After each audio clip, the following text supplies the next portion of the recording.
지금은 이제 제가 노팅엄 약대 1학년 다니면서 이제 대략적으로 어떻게 공부했는지를 말씀드릴 건데, 여기 이제 파운데이션 다 하신 분들이 꽤 계시나요? 파운데이션을 하시는 분도 있고, 그 다음에 이제 다른 나라에서 지원하는 사람도 있고, 그 다음에 한국에서 공부하고 가는 사람도 있고요. 물론 노팅엄 가는 건 아니긴 하는데, 이렇게 있고요. 시작하기 전에 전반적으로 어떠세요? 파운데이션하고 대학교 1학년 교육하고 뭐 차이점이 전반적으로 좀 어떻게 달라요? 아, 일단 과학 같은 경우에는 파운데이션은 아무래도 살짝 이제 고등학교 느낌으로 정말 공부하고 외우고 시험 쳐야 되고 이런 느낌이라면, 대학교는 그 내용, 이제 과학 내용이 있으면 강의 내용을 듣잖아요. 그럼 그거는 다 이해하는데 플러스 논문은 훨씬 많이 읽어야 되고 거기에 제 생각도 더해서 새로운 거 만들어야 되고, 돼야 되고. 네. 그걸 이제 에세이로 적는 게 이제 시험이고 해서 매번 태스크를 받을 때마다 와, 진짜 어떻게 하지? 이런 느낌인데 결국 끝에는 어떻게 저떻게 해서 다행이긴 한데, 저도 지금 뭐 성적 잘 받았다고 하지만 당장 2학년 어떡하지 고민이 엄청 되거든요. 걱정되고. 아, 에스라 학생, 내용도 예. 에스라 학생 우리나라 대학을 경험해 봤잖아요. 우리나라 대학하고는 어떤 차이가 있어요? 음, 일단 저는 문과였기 때문에 이과랑 이제 음, 비교하기 어렵기는 하고, 물론 우리나라 학교도 글을 많이 쓰기는 했는데, 이제 노팅엄 같은 경우는 에세이를 쓴다고 해서 자기 생각을 위주로 쓰는 건 또 아니거든요. 자기 생각도 플러스 있는데 정해진 답지가 있어요. 과학 내용이다 보니까. 근데 그거를 쉽게 알아내기가 어렵거든요. 논문을 한 30번을 읽어야 한 문제 풀 수 있고 이런 느낌이라서 시간을 훨씬 많이 투자해야 되고, 그리고 뭐 한국에서 대학 다닐 때는 시험 기간에만 공부했었는데 이제 영국에서는 뭐 매주 일주일 중에 6일은 공부를 해야 어느 정도 따라잡고 이래서, 네, 저는 그냥 다시 고등학교 왔다 생각하고 그냥 공부하고 있습니다. 아이고, 그게 맞네요. 그러니까 대학교에서 더 공부를 해야 되고, 그죠. 그거는 파운데이션부터 훨씬 더 해야 되고. 그다음에 이 얘기는 사실은 저야 뭐 좀, 그죠. 저희 학생들, 그 전에 학생들 통해서 이렇게 많이 듣고 했기 때문에 좀 이해를 하긴 하는데, 대학생 중에서 그런 학생이 있어요. 세인트 애드루스 의대 파운데이션을 갔는데, 이 학생은 농문문제 똑똑한 학생이 있죠. 뭐, 외국을 다니고, 그다음에 영어도 전혀 문제 없고, 왜 하죠. 그래서, 파운데이션도 쉽게 통과하겠구나라고 하고, 그다음에 학교에서도 그런 거예요. 이 친구 너무너무 괜찮은 학생이라고 얘기를 하는 거예요. 그래서 이제 그 친구한테 얘기를 했지. 그다음에 당연히 뭐, 패스해가지고 의대 입학을 했는데, 그 친구가, 그랬죠. 너 쉽게 합격했지라고 얘기하니까 하는 얘기가, 아니요. 그러는 거예요. 그러면서 하는 게 뭐가 어려웠어? 그러니까 사이언스 에세이 쓰는 게 너무너무 힘들었다고 그 얘기를 해요.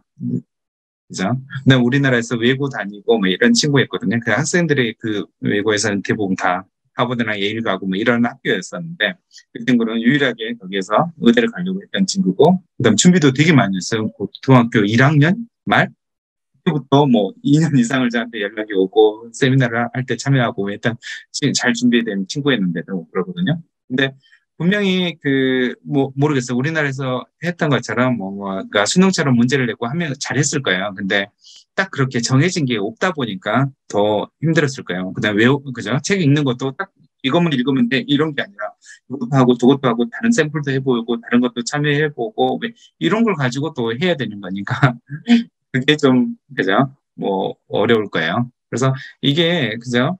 그렇게 쉽게 얻어질 수 있는 건 아니라고 생각을 하시면 되고, 그 다음에 우리는 공부하다가 전공을 바꾸는 경우가 있잖아요. 근데 영국은 내가 충분히 준비하고 오고, 그 다음에 내가 이걸, 그죠? 반드시 해야겠다고 오고, 왜 하는 사람들이 오는 거니까 다 그걸 또 해내는 것 같아요. 피할 수 아니, 없는 물론 이유가 있잖아요. 네. 공부가 근데 이제 진짜 힘들기는 하거든요. 근데 눈물이 살짝 찔끔 날 어, 정도로 힘들긴 한데 저는 1학년이고 하니까 1학년 때는 친구도 많이 사귀고 여행도 많이 가고 동아리도 하고 좀 재밌게 보내긴 한 것 같아요. 조금 제가 생각했을 때 100% 공부만 하진 않았고 한 60 공부하고 40은 경험도 하기는 했는데 네. 근데 진짜 공부를 안 할 수는 없어요. 정말 열심히 하기는 해야 돼요. 알겠습니다. 그래요. 실제로 그러면 우는 좀, 겁주려고 하는 소리는 아닌데 예, 실제로 공부하다가 너무 힘들어서 우는 경우도 많아요. 예. 그래서 사실은 지금 취지가 제가 그 파운데이션을 제가 세미나를 했던 것도 있어요. 제 웹사이트에 영국의 파운데이션이란 가지고 제가 했던 게 있거든요. 그래서 거기서도 계속 강조한 게 파운데이션은 대학교 영학년이다. 그다음에 영국 대학교를 적응하기 위해서 준비하기 위해서 이걸 해야 된다. 이제 이런 얘기를 계속 했거든요. 그래서 사실 더 중요한 건 대학교 공부다라는 얘기를 계속해서 했지만 사실 이걸 제대로 이렇게 좀 받아들이는 사람이 어디 있어요? 당장 대학을 가는 게 더 중요하죠. 근데 실제로 대학을 잘 다니는 학생, 그렇지 않은 학생 분명히 좀 있거든요. 그래서 선택을 할 때 정말 네가 좋아하는 과목을 내가 선택했는지 그걸 계속 그죠? 자신한테 질문해보고 이렇게 하시면 사실 예술 학생도 본인 선택했기 때문에 내가 이걸 누구한테 탓할 수가 없잖아요. 맞아요. 개인적으로 한국에서 학교 다녔을 때보다 지금 영국에서 다니는 게 만족도가 훨씬 크거든요. 물론 공부는 힘들지만 훨씬 행복한 것 같아요. 그래, 지금 질문이 있는데, 파운데이션은 세 텀으로 가신 건가요? 라고 물어봤고, 네, 저는 어, 예, 텀 1, 텀 2, 텀 3 각각 언제 시작하고 언제 끝나는지 궁금합니다. 각 텀별로 어느 부분에 집중하는 것이 중요한지, 방학은 어떻게 보내셨는지, 이렇게 물어봤네요. 아, 처음이 언제 끝나고 시작하는지는 저는 이제 잘 모르겠고, 저는 일단 개인적으로, 그건 나중에 원장님께서 얘기를 네, 해주세요. 해드릴게요. 제가 시기는. 텀은, 예, 예. 저는 이제 개인적으로 3텀을 했고, 어, 이제 두 번째 두 개의 텀이 이제 성적이 들어가는 진짜 텀이잖아요. 뒤쪽에 하는 게. 그리고 맨 처음에 시작하는 텀이 이제, 나머지 뒤에 텀을 위해서 이제 살짝 빌드업 하는 느낌으로 하는 경우인데, 저는 맨 첫 번째 텀을 했을 때는 과학은 사실 깊게는 안 다루거든요. 저는 그 시간에 제 노트 만들면서 다른 심화 과정으로 제가 자습을 되게 많이 했었어요. 그때 조금 시간이 있으니까. 그리고 이 경우에 이제 critical thinking이었나? 그 과목에서 어, 이제 다음에 하는 에세이용 글쓰기 이런 거를 조금 하는데 저는 그 부분에 엄청 집중을 해서 다음 학기에 이 익스텐디드 프로젝트 하니까 이 수업 열심히 들어야겠다 해서 에세이를 거기서부터 이제 계속 들었고 그게 이제 계속 이어져 나가서 에세이는 이제 좀 잘 이렇게 쌓아진 것 같고요. 방학은 아 방학은 방학은 인터뷰 준비하면서 보냈던 것 같아요. 그때 겨울이었어가지고 네, 인터뷰 준비를 열심히 했었고 자소서 적고 그렇게 했었던 것 같아요. 음. 그래요. 텀 시작은 예를 들면 3텀이다. 그러면 제일 티피컬하게 9월부터 12월까지 한 텀을 하는데 여기는 이제 뭐 영어 레벨에 따라서 이렇게 선택을 할 수 있고요. 그다음에 세 텀을 하는 사람은 뭐 예를 들면 사이언스를 하지 않았다. 배경이 사이언스 백그라운드가 아니었다 하는 사람들도 해야 되고요. 왜 그렇긴 해요. 근데 이 카플란은 노팅엄, 브라이튼, 그다음에 버밍엄 이 카플란 프로그램 특징이 뭐냐면 부텀을 하면 너무너무 타이트해요. 코스가 그죠? 가자마자 평가를 하고 가자마자 뭐 그죠? 과제를 해야 되고 왜 이러거든요. 그래서 저는 세 텀을 좀 추천을 해드려요. 기간이 또 다른 학교의 그 9개월보다 더 짧거든요. 그래서 세 텀을 좀 추천을 하고요. 그다음에 세 텀은 저희 박현 학생 같은 경우는 6월에 시작을 했어요. 6월부터 9월까지 영어 준비하고 9월부터 본격적으로 파운데이션에서 5월에 끝났거든요. 이렇게 있고 그다음에 많은 학생들은 9월에 시작을 하거든요. 그래서 9월부터 12월까지 영어를 하고 1월부터 그죠?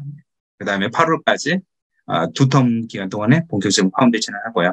그다음에 만약에 내가 영어 점수가 되게 좋다, 사이언스 백그라운드도 있고 왜 한다라고 하면 바로 9월부터 두 텀을 하면 그죠? 9월부터 해가지고 5월에 끝나는 거고요. 근데 이런 케이스는 항상 제가 학생하고 상담을 하고, 그 다음에, 이 정도 문제 없겠다라고 생각할 때 그렇게 추천해드리고, 그렇지 않으면 새 텀을, 그죠? 추천을 해드리고요. 그 다음에 두 텀하고 새 텀 가격 차이가 사실 거의 안 나요. 그러니까 카플란도 이걸 준비를 해주기 위해서, 그 영어 준비를 해주기 위해서 그 차이가 안 나게 이렇게 해놓거든요. 그래서 이 장점을 이용하면 더 좋을 것 같고요. 그다음에 투텀 하는 학생들을 저희 학생도 저희 그 다른 분이 이렇게 했어 학생이 있었거든요. 그래서 나중에 보니까 영어 때문에 너무너무 고생한 거야. 그다음에 그 입학 조건을 못 채우고요. 그다음에 이렇게 해서 투텀을 했던 다른 친구들도 만나봤는데 너무너무 다 힘들다고 영어 잘한다고 생각했는데 너무너무 힘들었다. 그런 얘기를 계속 좀 들어왔어요. 그런 부분 때문에 얘기를 해드리는 거고요. 그리고 무엇보다도 투텀 할지 세텀 할지 꼭 그죠? 본인 스스로 결정을 하지 않길 바래요. 이걸 내가 그저 밖에서 보면 상담을 받지 않으면 당연히 두텀으로밖에 등록을 안 하게 되어 있거든요. 그래서 이 부분 그죠? 해드릴까요? 그 다음에 뭐 제이미 씨가 이렇게 썼는데 인보이스에 뭐 며칠 시작이고 며칠 끝나고 뭐 이런 것도 적혀 있다고 드릴까요? 네. 네. 그러면 해볼까요? 네. 이 내용은 지금 이제 해당 안 되시는 분들도 되게 많으니까 그냥 가볍게, 저렇게 네. 공부하는 거 들어주시면 될 것 같고, 일단 제가 이제 노팅하면서 수업 유형이 더 많기는 하지만 크게 한 네 가지가 있다고 치면 첫 번째가 이제 제일 중심이 되는 렉처 강의를 이제 하루에 한 대여섯 시간은 들어야 되는 것 같아요. 그리고 지금은 코로나 시대라 강의는 이제 녹화 강의를 보내주거든요. 근데 그거를 주 안에 끝내야 되기 때문에 평균적으로 다섯, 여섯 시간은 매일매일 들었던 것 같습니다. 그 외에는 이제 워크숍 같은 경우는 이제 학교 주로 가서 하는데 학교 가서 뭐 케이스 스터디 이런 유로 해서 환자 케이스 주고 저희끼리 이제 얘기하는 수업이에요. 교수님이랑 친구들이랑 이제 의견 나누면서 얘기하고 이런 워크숍도 있고 아니면 이제 진짜 화학 문제, 수학 문제 푸는 워크숍도 있고 그다음에 이제 랩 세션은 이제 이때니까 이제 그 실험을 많이 가는데 한 일주일에 한 번, 두 번 이 정도 가거든요. 그때 이제 가서 약도 만들고 뭐 다른 실험도 하고 되게 이 부분은 재밌어요. 그리고 마지막으로 이제 플레이스먼트 실습 가는데 실습은 원래 코로나 이전에는 커뮤니티 파머시 가고 하스피털 파머시 가고 그리고 조금 더 갔던 걸로 아는데 저희는 이제 코로나 때문에 하스피털 파머시만 이제 대면으로 가고 나머지는 인터넷으로 했었거든요. 그래서 이제 플레이스먼트 가는 것도 되게 중요한데 가면 되게 재밌어요. 이제 여러 약사들의 하루 이런 거 보면서 하고 그 이제 이런 걸 바탕으로 평가는 어떤 식으로 하냐면 첫 번째 제가 했던 평가는 받았던 평가는 오픈북 익셈이었는데요. 강의를 한 학기를 다 듣고 문제를 24시간 문제를 준 다음에 24시간 동안 풀게 해줘요. 그러면 그 문제를 오픈북에 24시간이면 충분히 풀 수 있는 거 아니야? 라고 생각할 수 있는데 24시간이 모자라고 음, 문제 하나 푸는데 꽤 시간이 걸리거든요. 근데 이제 학교에서는 3시간 안에 풀어라 이런 취지로 준 거지만 3시간 안에 풀 수 있는 문제는 아니었고요. 그러니까 이런 식으로 시험을 쳤고 그래도 오픈북이었어요. 쉬운 편이었어요. 그리고 다음은 이제 그룹 프로젝트 해서 발표하는 거였고 이것도 크게 막 힘든 그런 건 아니었는데 이제 다른 약대 친구들하고 팀을 짜서 이제 주제를 정해서 발표하고 이런 거였고요. 그다음 이제 세 번째는 오스키인데 이 시험이 이제 보통 다들 진짜 어려워하고 나중에까지도 엄청 중요한 게 말하기 시험이거든요. 말하기 상담 시험 이런 느낌인데 어, 인터뷰랑 비슷해요. 한 네 개의 스테이션이 있으면 첫 번째 스테이션에 가서 환자가 진짜 아무 그거 없이 3분 안에 저 배가 아파요. 이런 식으로 시작을 하면 어디가 아프세요?부터 해서 이렇게 다 다뤄야 되는 게 있거든요. 그러면 그걸 3분 안에 해서 이제 약을 추천해주고 컨클루전까지 하는 그런 내용인데 이거를 이제 말을 되게 빨리 하기 때문에 저희는 이제 친구들이랑 연습을 엄청 많이 하죠. 거의 랩하듯이 이제 하고, 네, 그다음에 이제 뭐 문제 푸는 스테이션도 있고, 네, 이 부분이 이제 좀 큰 시험이고, 오스키가. 그다음 네 번째는 에세이인데, 에세이도 강의 내용을 이미 다 듣고 다 이해한 상황에서 그 문제를 주는데 논문을 100개는 읽어야 돼요. 사실 한 이 에세이 쓰려고 하면 100개는 읽고 문제 한 7문제 있으면 8문제 있으면 한 3천자 정도 쓰고 근데 이것도 답이 다 있어가지고 이 답을 찾으려고 저는 이거 할 때 제일 힘들었어요. 이 배울 때 정말 뭐 저보고 항생제를 새로 만들라 이런 말하니까 항생제를 우스갯소리를 친구들 내가 만들면 노벨상 아니냐 이런 식으로 하면서 물론 진짜 이제 그렇게 만들라는 거는 아니었겠지만 그래도 이제 시도하라는 취지였겠죠. 그러니까 그런 식의 살짝 한계를 넘어서라 하는 문제를 많이 줘요. 그러면 근데 끝에 논문 100개 읽다 보면 아 그럼 이렇게 적어야겠구나 느낌이 오기는 하거든요. 이 부분이 저는 제일 어려웠어서 그래서 말하는 게 파운데이션 때 그 에세이 써야 되는 거, 랩 리포트 쓰는 거 이때 되게 열심히 하시면 나중에 가서 물론 힘들지만 또 도움이 많이 되었고 그다음에 이제 5번째 로고 익셈은 이거는 이제 그냥 로고라는 게 노팅엄에서 쓰는 그런 사이트인데 이제 주관식이랑 객관식 문제 해서 우리나라 수능 문제 풀듯이 그냥 그런 문제고, 뭐 한 2시간이나 또는 짧은 시험의 경우는 30분 제한 시간을 두고 빠르게 푸는 문제거든요.